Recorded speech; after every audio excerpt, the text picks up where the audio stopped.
Hey, my name is Chu and I make beats. I've sold thousands of beats to artists, I've gotten major placements with my beats, and I've even gone platinum internationally with my beats. I love making beats. More than that though, I love teaching people how to make beats and how to achieve growth as an internet producer.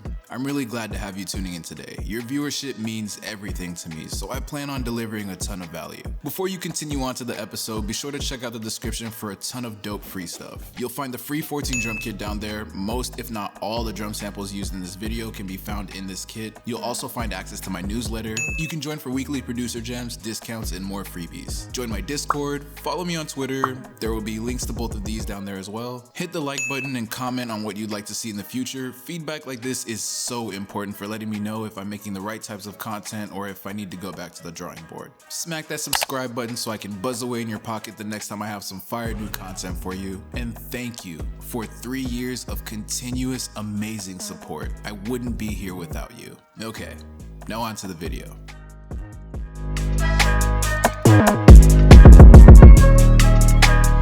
Okay, so this is basically going to be like a 3-step approach to sampling like the producers who make beats for Bryson Tiller. Something that's really cool about TRAPSOUL that I feel like I've never told you guys before is that a really dope way to find samples is to actually like crate dig using like identifiers and metadata. So I did a little preliminary research on the type of samples that end up getting used in Bryson Tiller beats, and there were a few like very key things that I ended up noticing. Like a lot of them, like most of them were really just R&B soul samples. There was like one from the song Rambo. He had the video game sample in there, and then he had like some like horror film like track or something. So that was like kind of unique, and he does unique stuff like that too. So that's something else to look for. I was wondering if I could find a sample that kind of fit into that obscure kind of vibe as well, but I couldn't find anything. So I was like, let's just keep it simple and do R&B. I noticed that a lot of like the songs that I really like were in the major key, so I filtered for those as well. And then I filtered for just like basic, songs and stuff like that. I didn't really want anything that was like percussive or like mostly sound effects or bass or anything like that. I want like actual instrumentals, instrument tracks and stuff like that. BPMs that I noticed Bryson Tiller working in a lot was like between 80 and 90. If it ended up getting double timed, it would be like closer to the 160 range. Like I didn't really hear anything faster than like 163, I think. Not to say that there's not, it's just I didn't see that in my research. I think, yeah, Fell in Love was 163 with him and Playboy Cardi, which was the fastest one. And then release year, I noticed that Bryson Tiller really likes performing on samples that were from the 20-aughts, so between really 1999 and 2010. I kind of like had my search parameter in between that range. I kind of leaned closer to like older times because I feel like TRAPSOUL does have a lot of dope R&B samples that are older as well, and I don't want to like lose out on those. I feel like those will be in the same vibe as well. So I just gave myself a little bit more leeway that way. Region is another thing you could filter as well. In a lot of scenarios, you would want to do that, but I didn't want to do that here because, again, Bryson uses like a lot of obscure samples from all over the world, so I didn't want to like really limit myself in that way. I want to be open thinking in that way. And then license category, I didn't set this, but this would be if you were looking for samples in a certain type of category. If you're not familiar with this, TRAPSOUL has a bunch of different, like hundreds of thousands of samples. They're the world's first online record store, and they have all these hundreds of thousands of samples categorized into these 3 categories. The higher the category, the more money you have to pay to clear the sample, which TRAPSOUL helps you do like automatically with no lawyers, no like extra fees or anything like that. But like something that's really cool is that most of the samples, like over 90% of them are in the C category, which means you can clear them for $50, which is super dope. So like basically any song you place with a beat that you make from TRAPSOUL, first of all, you don't have to clear the sample anyway because you're the producer. That's the job of the artist or the label to clear the sample. But on top of that, the artist or the label or whoever it was, they're only gonna have to cut $50 because that's all it costs from C category samples. So I'm not gonna filter for that because most samples are in the C category anyway, so I'm probably gonna get one like that. Like if you even just look like C category, C category, C category. So it's really dope. If you want like access to this really dope platform, TRAPSOUL actually gave me a link where my audience can try out their entire like interface, their entire platform for 30 days at absolutely no cost. And if that's not enough, they're actually even offering you 15 free download tokens. So that means like you can literally get into TRAPSOUL for free, start sampling right now, and make beats and get sales with those beats 100% for free, and then you can clear those samples later when you get those placements or get those sales with those artists. I think that's really, really dope. Like, if you love sampling the way I love sampling, go ahead and hit that first link in my description below to get started with TrackLib right now. Thank you so much to the beautiful, beautiful people over at TrackLib for sponsoring this dope content, man. We couldn't do it without you guys. Thank you so much for all of your support. I'm really just looking for something that I can maybe time warp a little bit and really just loop, because that was a really, really key thing that I noticed about the samples that were being used in Bryson Tiller type beats, is that like they weren't doing anything too crazy the way you would hear like maybe Tyler or Kanye do. Check out one of my more recent previous sampling episodes that covers both of their sampling styles in kind of like in a unison kind of way. But yeah, like this is not really that type of sampling style. It's really more like you can really just loop it. You can rearrange it a little bit, but you don't want to like chop the sample or manipulate it to the point where it's unrecognizable. A lot of the quality in this is finding a sample that's kind of like doing some of the work melodically and vocally, if that makes sense. So that's what we're looking for right now.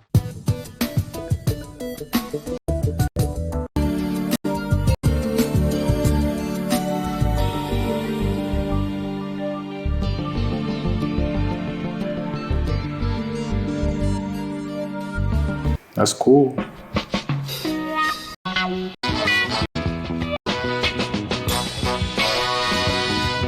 I want something with vocals.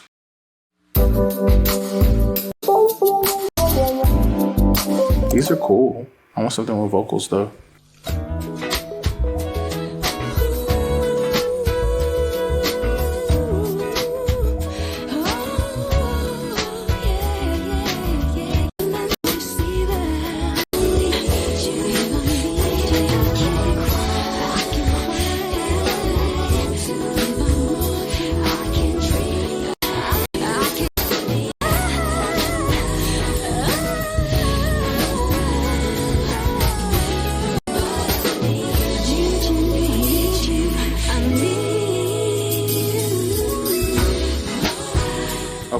Okay.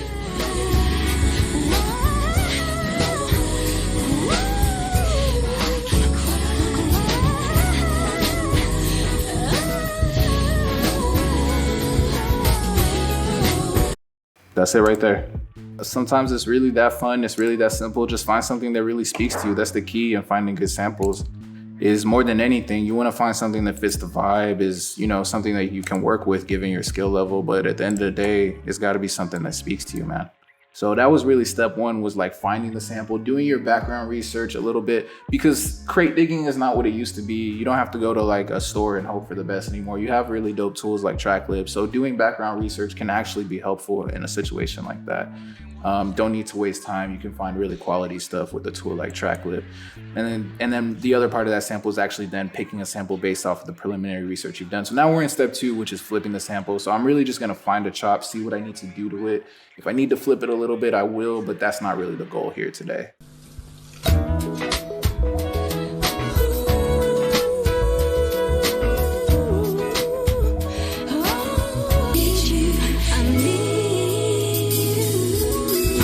Right there, bro, that shit is crazy. Like what? So that's 184, basically. Find something I can fit it to, and then fit it. And then I'm gonna bring it back down to 160, because that's actually where I wanna work.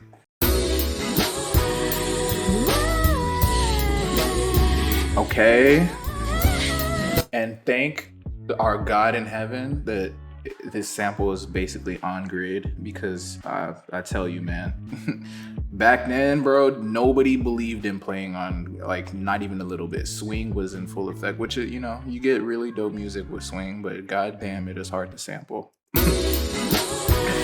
Okay, so we're gonna like just put this in here, and we're gonna treat it a little bit. First things first, we're going to use unmixed drums. Unmixed drums ends up using a lot of processing from my computer, so I'm just gonna run this first.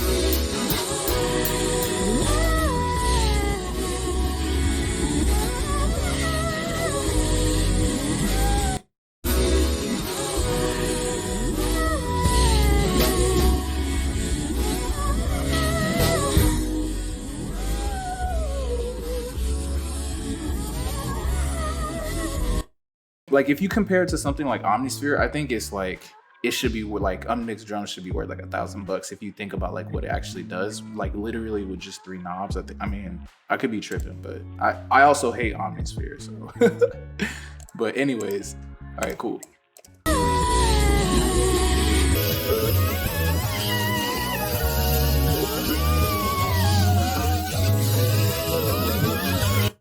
And like, I know, like I said, I wasn't gonna do it, but I just want to see.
Low pass filter, and a high pass cuts out the low. So I have a high pass to cut out the low frequencies from the melody in general because I don't want those. But then I also have a low pass because I want the sample to have less fidelity to it, right? That's the whole thing with lo-fi, low fidelity. And actually, now that I think about it, I could probably reduce the sample rate if I just export the melody. So that's actually what I'm gonna do. Y'all niggas are sleeping on TrackLib, bro. It's sponsored, but like y'all are sleeping on TrackLib. We at least get that hoe for free. Flip some samples, bro. That's a come up. Don't get TrackLib for me, bro, because I'm good either way, to be honest with you. Like, don't ever buy my kits or like buy anything for me, to be honest. Like, don't spend your last few dollars on anything anything, bro. Anything on the internet. Don't spend your money on anything just because a guy on the internet tells you to. Like, don't ever do that until you've done your research. So like either way, like I want to be completely clear. Like, it's sponsored by TrackLib, and like you shouldn't get it just because I tell you to get it, which is why like I think it's dope that they literally give you a free trial. So I'm literally, if even just from a trapping mentality, just get TrackLib, set an alarm to cancel it 30 days, 25 days from now. So you have 5 days leeway. If you hate it, just cancel it. And they won't charge you any money. Flip all 15 of those samples that they let you download and make some beats and get some sales on those beats, bro. But I promise you, if you use all 15 of those track download tokens from TrackLib, like, yeah, it's sponsored, but like, and I get some kickback from like each time you get a subscription, but like, don't get it because I asked you to get it. Because like, I'm okay in life. Like, please don't take your mom's last $10 and be like, Chew told me to get TrackLib and I need to get it, or like Chew told me to get this kit and I need to get it. Don't buy random shit from niggas on the internet, you know what I'm saying? But if something looks good, I feel like you should use it. And TrackLib, I get bangers out of TrackLib, man. I've gotten placements out of TrackLib. I've gotten sales out of TrackLib. It's really dope. It's worth the subscription in my opinion. But anyway, I think that's like the last bit of like rambling I'm actually about to do. I'm gonna treat the sample, go crazy on the drums, and then we can definitely get out of here. Okay, so we are going to export that as an audio clip. And bro, that melody is like doing something to my spirit right now, man. Sample rate. Let's just do something like I know is gonna work. I don't want to take too much off of this tempo sync. I think that's perfect, bro. That 7,400 is actually like a really good number for me, I've noticed. Okay, and then one thing you want to do is you want to make sure to change the sample rate back, because otherwise the sample is basically like FL Studio won't be able to read it. So you always have to change it back to 4,100. Resample again. It's going to make it look all squished. Don't worry about that. That just means it fucking worked. See, it looks the same. So, and I might even pitch this up a little bit more now, because I'm not going to get any more harsh artifacts from it, because like, so like it's never going to get more frequencies than that. So you could literally keep, you know, pitching it up and doing other stuff. That's why sample rate manipulation is cool. I'm wondering, make it unique, bring it down, octave.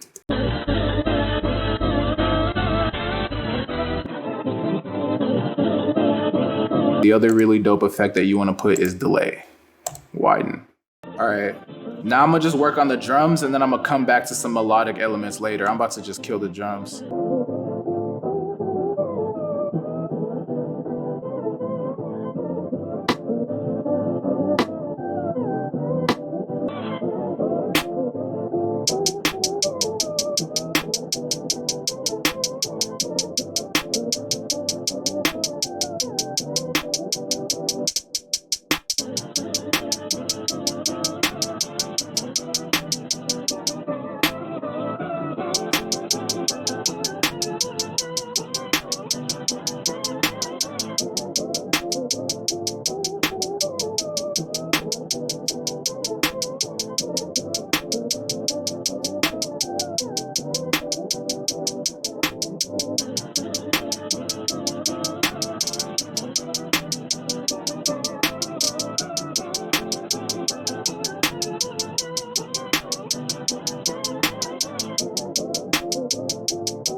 So yeah, that's basically like how at least I would like if Bryson Tiller called me into the studio and was like, yeah, like I need some beats. Like, what do you got? Like either like if I had to cook something up, right? Because I would pull up with beats ready. Like I would never pull up and not have beats ready. You should never pull up and not have beats ready. But like if I was in a scenario where I was just cooking up and Bryson Tiller happened to be there, or if I was like in a scenario where I wanted to like or I was contacted to send beats to Bryson Tiller, that's like how I would go about like making stuff, like new stuff for the catalog, or like those are the types of beats that I would have made in the past that would fit into like what I would send. That's basically like how I would make something that I would send to Bryson Tiller. It's like a super fucking long-winded way of saying that basically.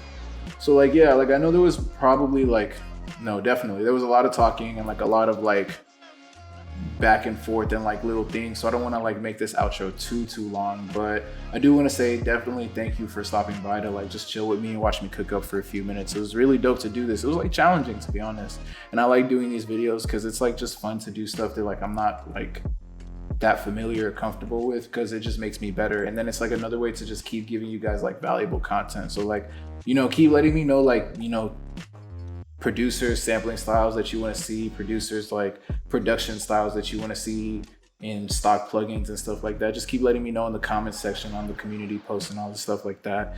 And of course, like I would ask you to like the video and subscribe, but like I feel like I've been thinking about it lately. Like whenever somebody asks me to do something, I feel like that's a guaranteed way to not get me to do it. Like I have no problem doing the dishes. Like if I happen to walk by the sink and do the dishes, like that's no problem. But if you ask me to do the dishes, like guess what's the one thing I'm not gonna wanna do?